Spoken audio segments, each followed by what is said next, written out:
The US is due for new tensions with Russia. For the first time, the administration of American President Donald Trump has approved the direct sale of lethal weapons to the Ukrainian government.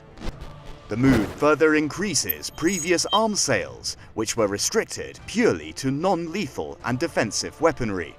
Under Trump, the US has not changed its policy on Ukraine and is siding with the government in Kiev that has been engaged in a conflict in eastern Ukraine against pro-independence fighters. The pro-Russia militias in eastern Ukraine enjoy support from Moscow. The conflict has left thousands dead since it started 3 years ago. It's highly probable that that will be the outcome. It has to be appreciated that Ukraine historically was a crucial part of the Soviet Union. In his book, The Grand Chessboard, Zbigniew Brzezinski suggested that Ukraine was the breadbasket of Russia and that if Ukraine were separated from Russia, it would greatly weaken the bear.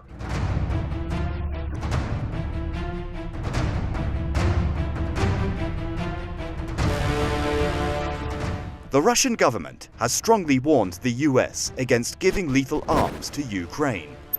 The Kremlin said the weapons are tantamount to a license for Kiev to trigger new bloodshed.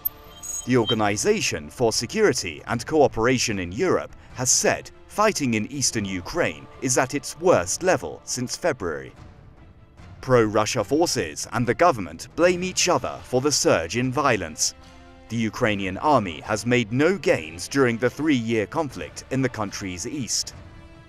Instead, the fighting has caused massive material damage and a large number of casualties. Meanwhile, Russia blames the US and other Western champions of Kiev for the surging hostilities in eastern Ukraine. My suspicion would be that the Israelis believe in retaliation. Their God is a God of vengeance. I believe they're provoking the situation in Ukraine by way of the United States as their intermediary as a form of punishment for Russia and Vladimir Putin for intervening in Syria on behalf of the sovereign government of Syria and its democratically elected president. Once again, we find the United States on the wrong side. But my inference would be that this is Israel's form of punishment of Russia for defeating ISIS in Syria.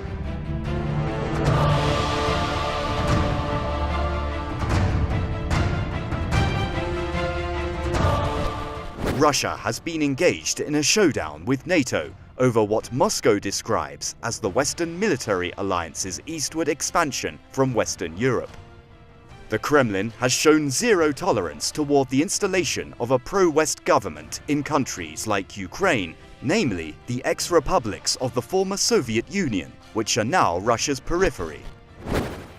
It seems to me the United States has entered a new era of below-the-belt activity in the international community, that we are clearly violators of international law.